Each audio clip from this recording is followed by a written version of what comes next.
कि इस वीडियो में आप सभी को फिर से बहुत बहुत स्वागत है। सभी देशवासियों को नमो बुद्धाय, जय भीम, जय संविधान। चुनाव आयोग के ऊपर सुप्रीम कोर्ट ने ठोस कार्रवाई किया है साथियों। जो चुनाव आयोग सत्ताधारी के इशारों पर नाचते थे, जो चुनाव आयोग भाजपा की चालों पर चलते थे, जो चुनाव आयोग भारत के लोकतंत्र को पूरा तरह से खत्म करके बर्बाद करके रख दिए थे, इसके ऊपर सुप्रीम कोर्ट ने हथौड़ा चला दिया साथियों। और ये हथौड़ा डायरेक्ट चुनाव आयोग के गर्दन पे पड़ा है। यानी चुनाव आयोग पूरा छटपटाने लगा है। सुप्रीम कोर्ट ऐसा नहीं कि वो सोया रहता है, सुप्रीम कोर्ट सब देख रहे थे।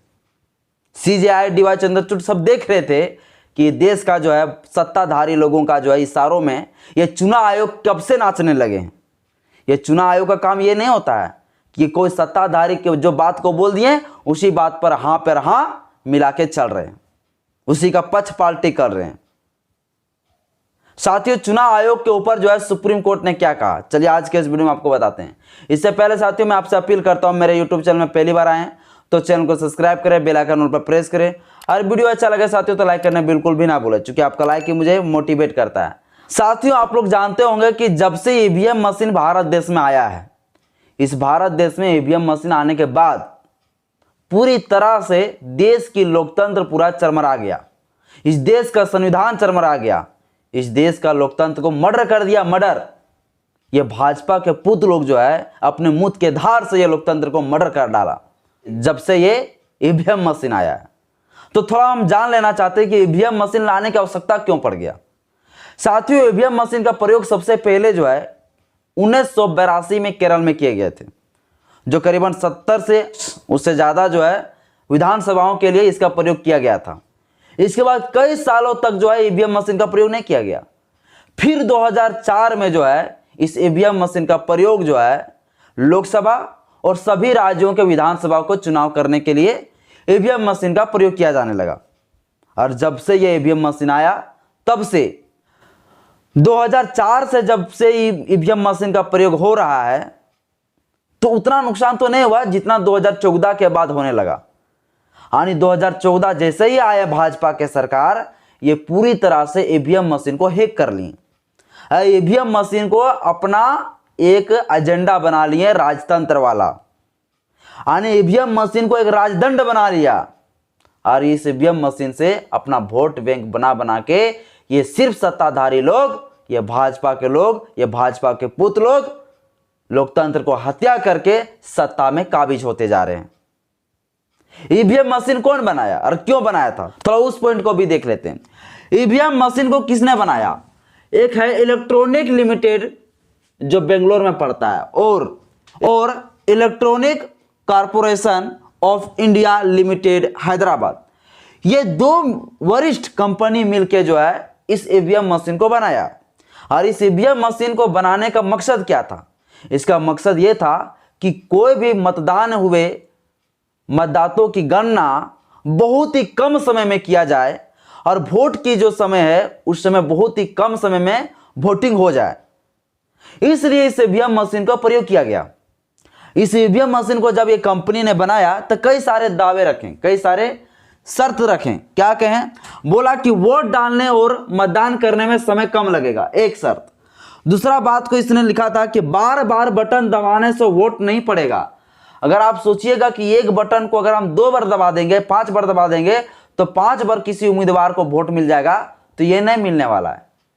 इस कंपनी ने ये शर्त रखे थे, ये दावा रखे थे कि इस तरह से ये ईवीएम मशीन काम करेंगे। ईवीएम का full form electronic voting machine, सोच समझ के बनाया था। इसके बाद बोला कि एक साथ में 2 बटन नहीं दबा सकते हैं। यदि आप सोचिएगा कि एक बार में 2 बटन दबा दें, एक वो फूल वाला को दे दें और एक हाथ छाप वाला को दे दें, तो दोनों में नहीं जा सकता है, दोनों में वोट गिनती नहीं होगा, दोनों उम्मीदवारों के लिए वोट नहीं चला जाएगा। यानी ये दावा रखे थे कि मतलब इस ईवीएम मशीन में इस तरह से होंगे और बहुत ही कम समय में हो जाएगा। उन्हें बोला कि इसका वजन बहुत ही कम होता है। यह कंपनी ने कहा कि इस मशीन का वजन बहुत ही कम होता है और इस मशीन को आसानी से कहीं भी ले जाया जा सकता है। हर कोई जरूरी नहीं कि इस मशीन को चलाने के लिए हमको बिजली चाहिए, क्योंकि इस मशीन में बैटरी का उपयोग किया गया है, जो एक साधारण वोल्टेज का बैटरी होता है, जिससे कोई मशीन को नुकसान ना पहुंचा दे। इसलिए जो है इस ईवीएम का मशीन का प्रयोग किया गया कि जो इतना समय जो एक वोटिंग को गिनने में लगता था, समय गणना करने में जो समय लगते थे, वो थोड़ा कम समय में हो जाए और समय बचे।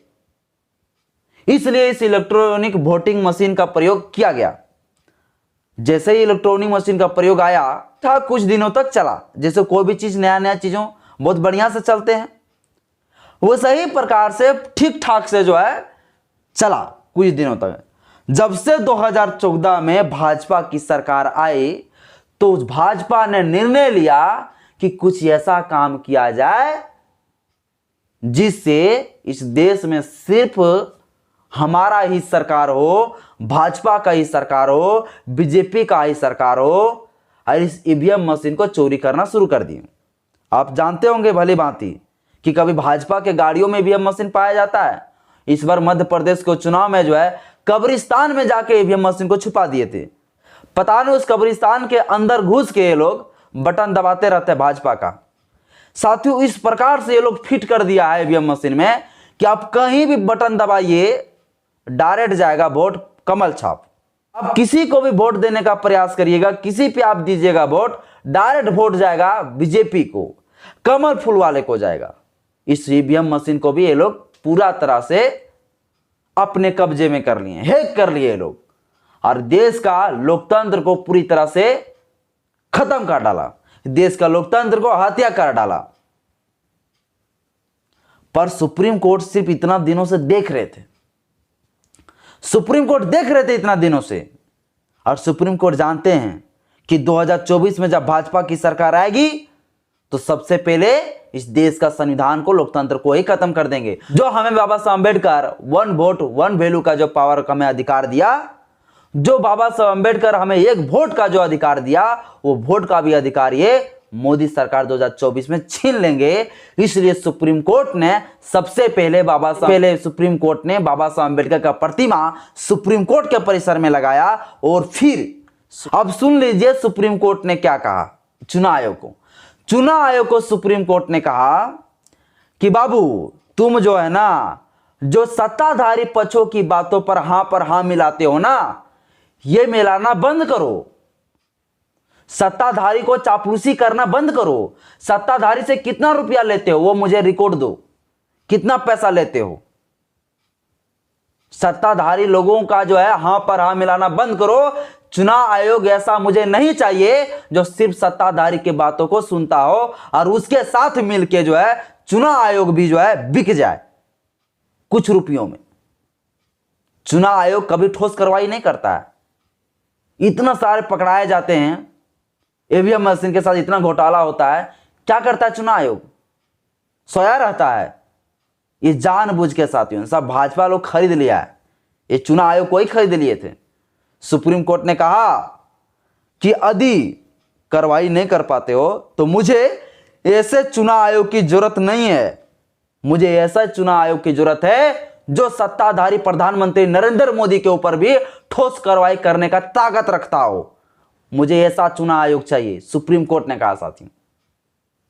मुझे लगता है कि अब जो है ना ईवीएम सुधरेगा, चुनाव आयोग सुधरेगा। अब सुप्रीम कोर्ट पूरी तरह से पढ़ चुका है साथियों। मुझे उम्मीद लगता है कि सीजेआई डीवाई चंद्रचूड़ जब तक रहेंगे कुछ अच्छा होने वाला है, कुछ तो अच्छा होगा जरूर। सीजेआई डीवाई चंद्रचूड़ को बहुत बहुत धन्यवाद देता हूं कि आप संविधान को बचाने की बात कर रहे हैं, आप लोकतंत्र को बचाने की बात कर रहे हैं। भाजपा के लोग राजतंत्र के द्वारा चलाना चाहते हैं, संसद में सेंगोल लगा दिए लोग।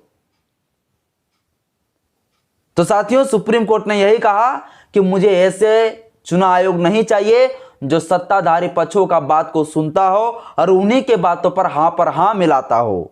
मुझे ऐसे चुनाव आयोग चाहिए जो चुनाव आयोग इस देश का प्रधानमंत्री नरेंद्र मोदी के ऊपर भी ठोस कार्रवाई करने का ताकत रखता हो। ऐसे चुनाव आयोग मुझे चाहिए, ये सुप्रीम कोर्ट ने कहा है साथियों। आज के इस वीडियो में इतना ही। यदि वीडियो अच्छा लगे तो लाइक करिएगा, चैनल को सब्सक्राइब करिएगा, बेल आइकन ऑल पर प्रेस करिएगा और वीडियो